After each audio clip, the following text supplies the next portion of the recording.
की सुंदर व्याख्या है।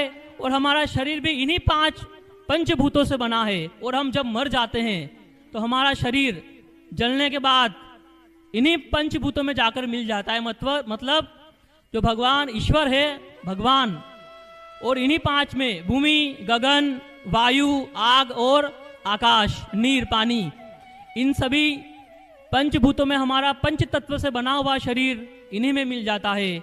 और हम भगवान के अंश हैं, तो उस परमात्मा में हमारी आत्मा एक छोटा सा अंश उस परमात्मा में मिल जाता है।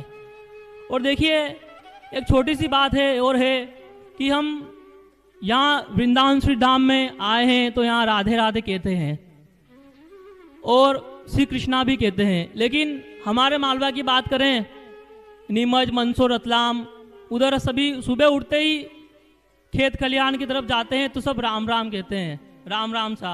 राजस्थान में भी राम राम सा, और सुबह उठते ही राम राम कहते हैं। अच्छा, आपने कभी सुना है कि इसके पीछे अर्थ क्या है?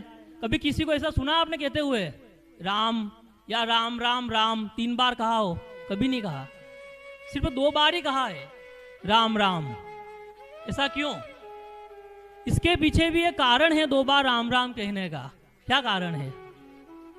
देखो, कारण ये है कि हिंदी वर्णमाला जो है ना, हिंदी वर्णमाला में र, राम, तो र जो है ना, र वर्ण, वो 27वां वर्ण आता है ना। 27वां वर्ण है र है। और आ, रा, आ जो वर्ण है वो दूसरा है, अ, आ। तो 27 और 2 कितने हुए? 29। और म जो वर्ण है वो 25वां आता है। तो देखिए, 27 और 2 29 और 25 कितने हुए? 54, 54, 54 हो गए। तो एक बार में 54, दूसरी बार फिर राम कहेंगे फिर 54 हो रहे, तो 108 हुए ना। तो 108 हुए। तो राम राम जब हम 2 बार कहते हैं तो यूं माने कि एक माला जाप हो जाता है।